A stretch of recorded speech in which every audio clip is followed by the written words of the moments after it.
Welcome students in our new class. First chapter electric charges and fields के हम जो NCERT के first 8 question है वो डिस्कस कर चुके हैं। Today we will start from the question number 9। So let's start. The question 9 says a system has two charges QA equals to 2.5 into 10 to the power minus 7 coulomb and QB equals to minus 2.5 into 10 to the power minus 7 coulomb located at points A 0 0 minus 15 centimeter and B 0 0 plus 15 centimeter respectively. What are the total charges and electric dipole moment of the system? Okay जी, इस question में आपको दो charge दे रखे हैं। Question 9 QA की value आपको given है 2.5 into 10 की power minus 7 coulomb and QB जो दूसरा चार्ज है उसकी वैल्यू है माइनस 2.5 इंटू 10 की power minus 7 coulomb. Equal charge है बट अपोजिट नेचर के हैं। ठीक है, अब इनको बताया गया है कि ये दो चार्ज आपको दे रखे हैं ये लोकेटेड हैं किसके ऊपर, जेड एक्सिस पे। क्यों? क्योंकि हम जो कोऑर्डिनेट एक्सिस में इनको पॉइंट्स को लेके चलते हैं तो फर्स्ट जो पॉइंट होता है उसको हम एक्स एक्सिस मान के चलते हैं कि ये एक्स एक्सिस पे लोकेशन को शो कर रहा है, सेकंड वाला वाई को, और जो थर्ड होता है उसको जेड एक्सिस पे मान के चलते हैं। तो इसने कहा कि जो QA है वो माइनस 15 सेंटीमीटर पर है और QB है वो plus 15 centimetre on the Z axis. तो हमने कंसीडर कर लिया कि यहाँ से अपनी क्या है, ये जेड एक्सिस को रिप्रेजेंट कर रहा है, हम मान के चलते हैं। और ये आपने कंसीडर कर लिया जैसे QA है जिसके पॉइंट आपको गिवन थे 0 0 माइनस 15 एंड यहाँ पर हमने कंसीडर कर लिया कि QB है 0 0 प्लस 15।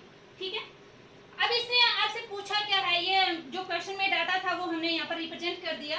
जेड एक्सिस हम ये मान के चलते हैं अपनी, जेड एक्सिस का पॉजिटिव और ये जेड एक्सिस का नेगेटिव, ये एक्स एक्सिस है X negative, Y Y negative. ठीक है, अब इसने फर्स्ट क्वेश्चन में इसके दो पार्ट दिए हैं। फर्स्ट क्वेश्चन में इसने पूछा है क्या, what are the total charges. Total charge आपको बताना है इस क्वेश्चन में। जैसा कि क्वेश्चन में साफ साफ आपको दिखाई दे रहा है बेटा कि हमारे पास दो चार्ज गिवन है, दोनों चार्ज का मैग्नीट्यूड सेम है बट साइन क्या है, अपोजिट है।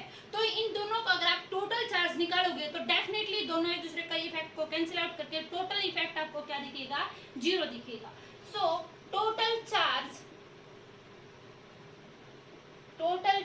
will be equal to QA plus QB means 2.5 into 10 की power minus 7 plus minus of 2.5 into 10 की पावर माइनस 7 कूलम। तो एक दूसरे को ये कैंसिल आउट करके नेट कितना दे देगा आपको, 0 रिजल्ट दे देगा। ठीक है, सेकंड पार्ट में आपसे पूछा गया है क्या, electric dipole moment of the system जो आएगा इस सिस्टम का वो भी आपको कैलकुलेट करके बताना है। तो सबसे पहले आपको पता होना चाहिए कि what do you mean by electric dipole moment. Electric dipole moment को हम रिप्रेजेंट करते थे किससे, P से, और ये एक वेक्टर क्वांटिटी थी और इसका जो फॉर्मूला था वो क्या था, Q इंटू में 2L। Q इंटू में 2L, यहाँ पर जो Q है वो क्या था, जो अपने पास डाइपोल थी उसकी ही कंपल्सरी कंडीशन क्या होती थी कि डाइपोल के पास इक्वल और अपोजिट चार्ज होना चाहिए और उनके बीच में फिक्स्ड डिस्टेंस होना चाहिए। दोनों चार्जेस के बीच में एक फिक्स्ड डिस्टेंस होना चाहिए और वो जो फिक्स्ड डिस्टेंस होता है वो 2L के बराबर हम कंसीडर करके चलते थे। राइट, तो यहाँ पर दो चार्ज आपको दे रखे हैं, उन दोनों चार्जेस में से आपको एक मैग्नीट्यूड उठाना है, उन दोनों में से दोनों सेम ही है। तो हमने यहाँ पर ले लिया Q की जगह पे आपने पुट कर दी वैल्यू 2.5 into 10 के पावर माइनस 7। अब यहाँ पर 2L, अब कई बच्चे यहाँ पर क्या मिस्टेक कर जाते हैं कि जो लेंथ है वो इन दोनों के बीच में L लेंथ कंसीडर कर ली और उसको फिर 2 से मल्टीप्लाई कर देते हैं। बल्कि आपको ध्यान ये देना बेटा कि यहाँ पर जो 2L है वो 2L टोटल डिस्टेंस जो उनके बीच में है वही 2L है, नहीं कि L। 2L क्या है, टोटल डिस्टेंस। ये QB और QA के बीच का जो डिस्टेंस है वही 2L है। राइट, तो यहाँ पर ये 0 है, ये जो ओरिजिन है, ओरिजिन से 15 सेंटीमीटर आप इस राइट साइड गए हो और ओरिजिन से 15 सेंटीमीटर हम जेड एक्सिस के पॉजिटिव की तरफ आए हैं। तो टोटल डिस्टेंस यहाँ पर कितना हो जाएगा आपका, -15 और -15 यहाँ तक हो गया, आगे 15 और चले तो टोटल डिस्टेंस अगर हम देखें तो कितना आ जाएगा, 30 सेंटीमीटर आ जाएगा। तो 30 सेंटीमीटर है, सेंटीमीटर को अगर आपने मीटर में कन्वर्ट करना तो हम क्या कर देंगे, इसको 100 से डिवाइड कर देंगे। राइट, ये डाटा आपको किस में दे रखा था, सेंटीमीटर में दे रखा था। सभी कैलकुलेशन हमने ऐसे सिस्टम में कन्वर्ट करनी है। ओके, तो इसको जब आप सिंप्लीफाई करोगे तो क्या आ जाएगा, एक जीरो से एक जीरो कैंसिल आउट, और ये 25 3 75, 7.5 इंटू 10 टू पावर माइनस 8, एक जो 10 डिवाइड में है ये ऊपर चला जाएगा, और आपने क्या निकाला है, ये डाइपोल मोमेंट। अगर आप इसका निकाल रहे हो तो इसकी यूनिट क्या आ जाएगी, कूलम मीटर। ठीक है, क्यों, चार्ज था और लेंथ था, उसके लिए क्या आ जाएगी, मीटर आ जाएगी। राइट, तो ये था आपका फर्स्ट क्वेश्चन जिसमें आपको चार्ज निकालना था और क्या निकालना था, डाइपोल मोमेंट इसका कैलकुलेट करना था। ओके, नेक्स्ट क्वेश्चन की तरफ चलते हैं।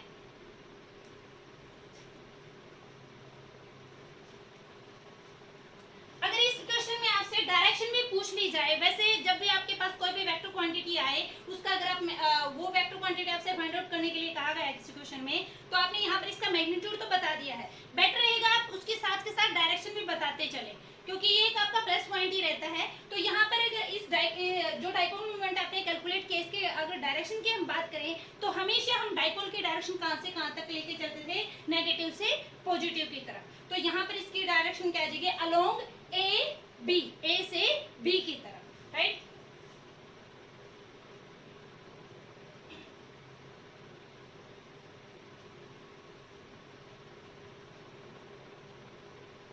नेक्स्ट है क्वेश्चन नंबर 10। हाँ जी, an electric dipole with dipole moment 4 into 10 की power minus 9 coulomb meter is aligned at 30 degree with the direction of electric field of magnitude 5 into 10 to the power 4 Newton per coulomb. Calculate the torque on the dipole. तो ये सभी चीजें हमने theory portion में study की है। अभी जो एट प्रेजेंट क्वेश्चन दिया गया उसमें क्या सिचुएशन दी गई है कि एक इलेक्ट्रिक फील्ड है, हम कंसीडर कर लेते हैं कि ये अपने पास वो इलेक्ट्रिक फील्ड है। ठीक है, इलेक्ट्रिक फील्ड की वैल्यू इसमें कितनी दी है आपको, इलेक्ट्रिक फील्ड की वैल्यू दी है 5 into 10 की पावर 4 न्यूटन पर कूलम। यहाँ पर इलेक्ट्रिक फील्ड है ये, जिसकी वैल्यू दी है 5 into 10 की पावर 4 न्यूटन पर कूलम, और यहाँ पर इसने दिया है डाइपोल मोमेंट। डाइपोल मोमेंट यहाँ पर हमने कंसीडर कर लिया कि ये जैसे अपने पास एक डाइपोल है, राइट, ये डाइपोल है, ये इसका नेगेटिव एंड है और ये इसका पॉजिटिव एंड है, और ये जो डाइपोल है इसमें इसने बोला है कि ये इलेक्ट्रिक फील्ड के साथ में कितना एंगल बना रहा है, 30 डिग्री का एंगल बना रहा है। ये डाइपोल हमने मान लिया कि ये डाइपोल, यहाँ पर हमने ए बी डाइपोल है, कोई भी हम नाम दे सकते हैं इसका, जैसे बी डाइपोल को इलेक्ट्रिक फील्ड में आपने रखा है, और इलेक्ट्रिक फील्ड के साथ में ये डाइपोल कितने डिग्री का एंगल बना रहा है, 30 डिग्री का एंगल बना रहा है। राइट, ये दे रखा क्वेश्चन में, अलाइंड है। तो गिवन डाइपोल मोमेंट आपको दे दिया, how much, 4 into 10 to the power minus 9 coulomb metre. Okay, उसके बाद दिया इलेक्ट्रिक फील्ड, वो कितना दिया है, 5 into 10 to the power 4 Newton पर कूलम।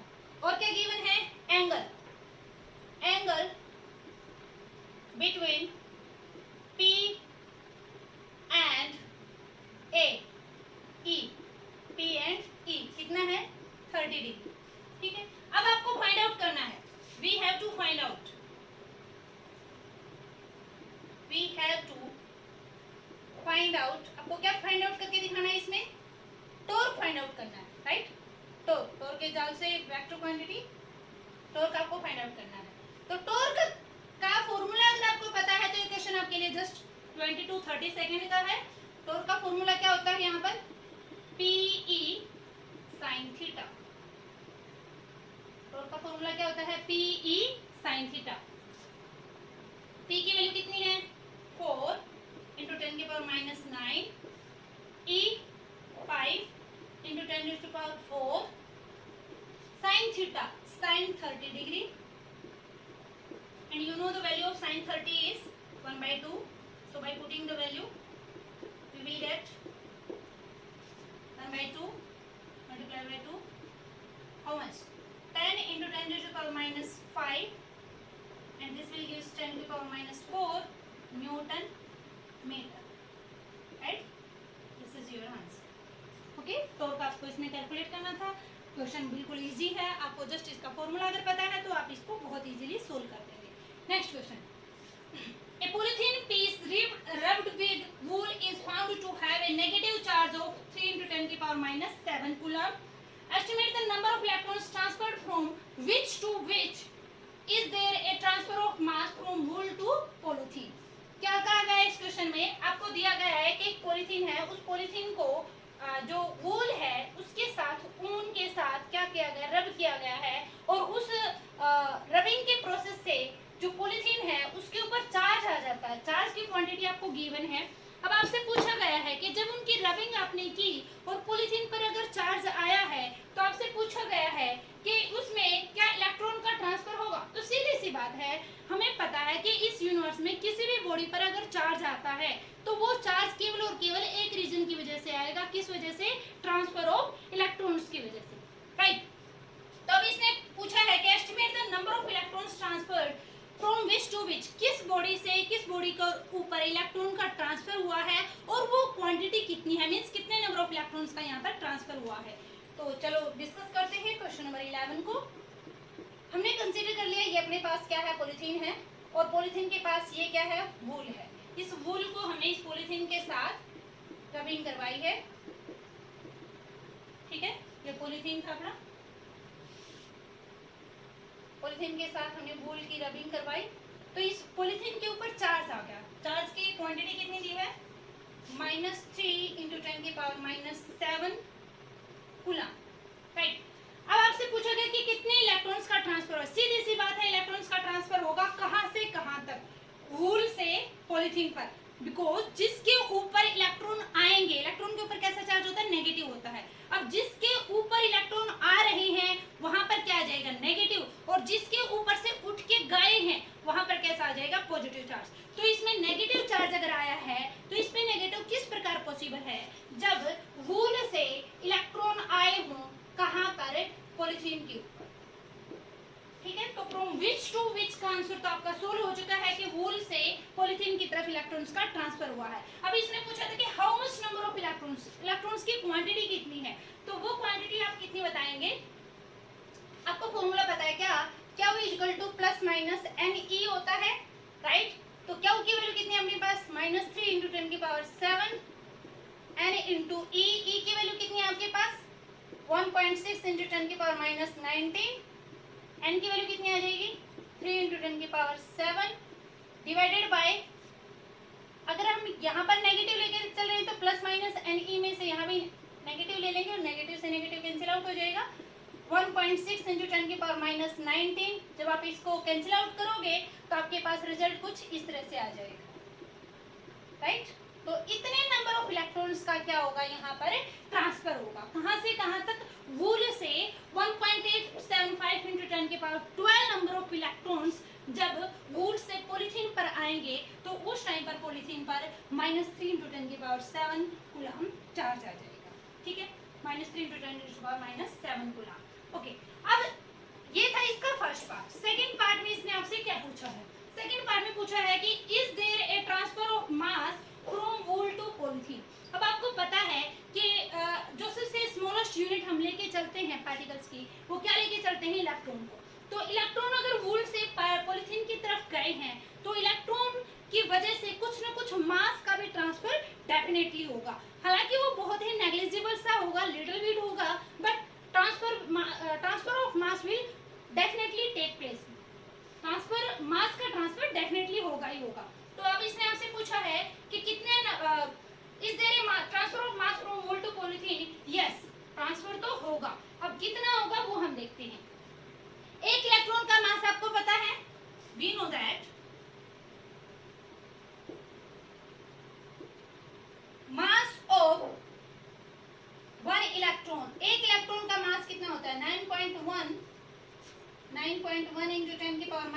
10⁻31 kg, ठीक है। एक इलेक्ट्रॉन के पास कितना मास होता है, कितना होता है। अब उस वूल से कितने इलेक्ट्रॉन उठ के गए हैं, इतने सारे इलेक्ट्रॉन्स उठ के गए हैं। तो एक के जाने से अगर इतना मास लेस होता है वूल का तो इतने जाने से क्या हो जाएगा, मल्टीप्लाई कर देंगे। तो total transfer of mass is, total mass transferred is equal to how much, 1.875 ×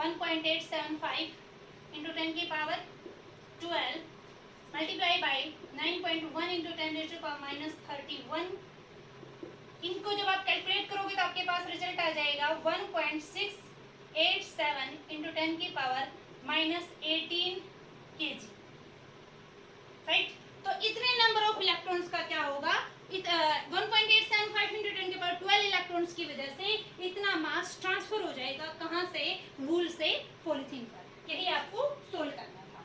next question is, two insulated charged copper sphere A and B have their centers separated by a distance of 50 centimeter. What is the mutual force of electrostatic repulsion if the charge on each sphere is 6.5 into 10⁻⁻7 coulomb if RA and RB, that is radii of the two sphere, are negligible? ये first question है। First question part में इसमें आपसे पूछा गया कि force of electrostatic repulsion के बीच में क्या होगा, दो चार्ज स्फीयर आपको दे रखे हैं, वो आपको फाइंड आउट करना है। और सेकंड पार्ट में इसने आपसे पूछा है what is the force of repulsion if each sphere is charge double the above amount and distance between them is half. अब सेकंड पार्ट में इसने पूछा आपसे कि अगर उन दोनों चार्ज स्फीयर का जो मास, जो चार्ज स्टार्टिंग में प्रेजेंट है उनके ऊपर, अगर उस चार्ज को आप क्या कर देते हो, डबल कर देते हो, और उन दोनों के बीच में जो डिस्टेंस है उस डिस्टेंस को आपने क्या कर दिया, आधा कर दिया, तो अब उन दोनों चार्ज स्फीयर के बीच में नया जो फोर्स होगा उस फोर्स की वैल्यू कितनी होगी, ये आपको फाइंड आउट करना है। तो देखते हैं इस क्वेश्चन को।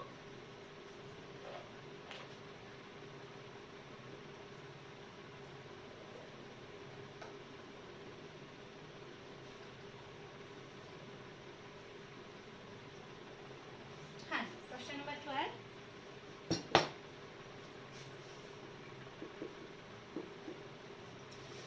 दो इंसुलेटेड चार्ज स्फीयर हैं, हमने कंसीडर कर लिया एक चार्ज स्फीयर ये है अपने पास, ए नाम दे दिया इसको, और दूसरा चार्ज स्फीयर हमने ये मान लिया, इसका नाम दे दिया बी। दोनों के ऊपर जो चार्ज की क्वांटिटी है वो सेम है, that is 6.5 into 10⁻⁻7 coulomb and 6.5 into 10⁻⁻7 coulomb.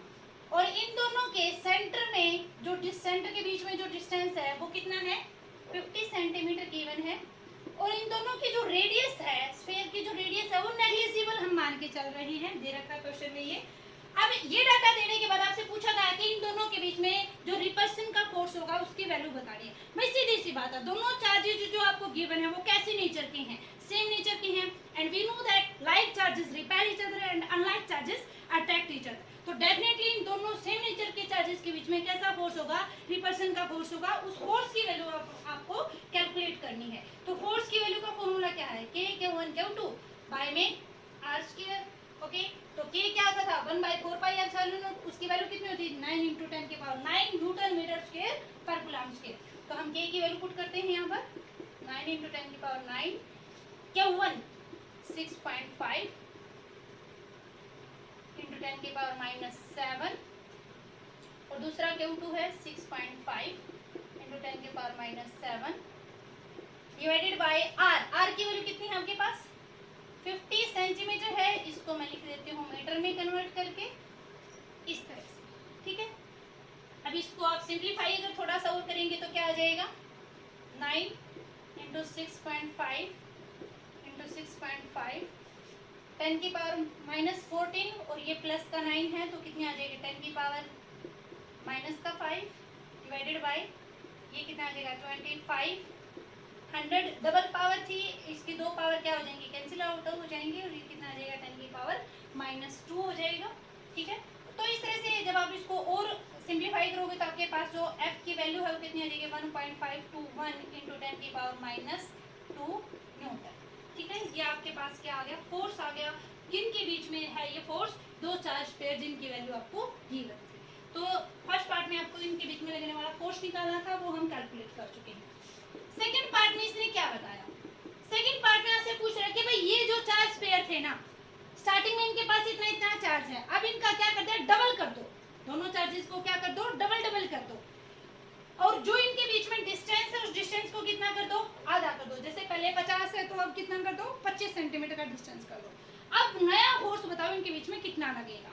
तो मैं मान लेती हूँ, अब ताकि अपनी कैलकुलेशन छोटी रहे, मैं शुरू में कंसीडर कर लेती हूँ कि इनके बीच में चार्ज कितना था, क्यू चार्ज था, सेम तो चार्ज था ही, दोनों के बीच में कितना चार्ज है, क्यू था। तो F की पास कितनी आती है, K Q Q divided by R square, distance हमने कितना मान लिया, आर मान लिया। इसकी वैल्यू आप कैलकुलेट कर चुके कितनी, 1.521 इंटू 10 की पावर माइनस 2 न्यूटन, ये कर चुके हो। अब हम इसने क्या दिया कि जो पहले के जो क्यू चार्ज था उस क्यू की जगह पे अब कितना हो गया, डबल हो गया, मींस 2 क्यू हो गया। इस क्यू की जगह पे भी कितना हो गया, 2 क्यू हो गया।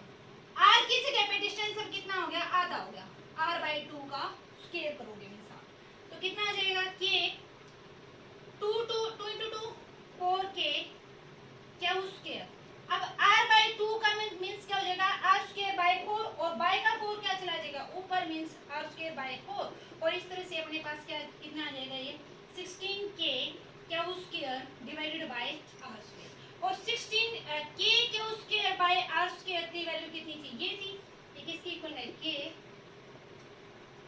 Q square by r square की इक्वल है। तो 16k Q square by r square की वैल्यू अब आपको निकालनी है, मींस नया कोर्स पूछा था ना इसने, तो आप क्या कर दोगे, 16 इंटू में ये k Q square by r square की वैल्यू तो आपके पास ये बनी है, तो ये वैल्यू आप यहाँ पर पुट कर दोगे, तो कितना आ जाएगा 1.521 इंटू 10 की पावर माइनस 2, और जब आप इसकी मल्टीप्लाई करोगे तो आपके पास रिजल्ट कितना आ जाएगा, 0.24 न्यूटन। ठीक है, यही आपको कैलकुलेट करना था। मींस दो चार्ज स्फीयर जिनके पास कुछ चार्ज है, अगर आप उसके चार्जेस के बीच का डिस्टेंस तो आधा कर रहे हो और उन चार्ज के अमाउंट को अगर आप डबल कर रहे हो तो उनके बीच में लगने वाला फोर्स के ऊपर क्या इफेक्ट पड़ेगा, वो पहले से 16 टाइम्स ज्यादा स्ट्रॉन्गर हो जाएगा, राइट। तो यही क्वेश्चन आपको सोल्व करना था इसमें। Okay, so that's all for today, thank you.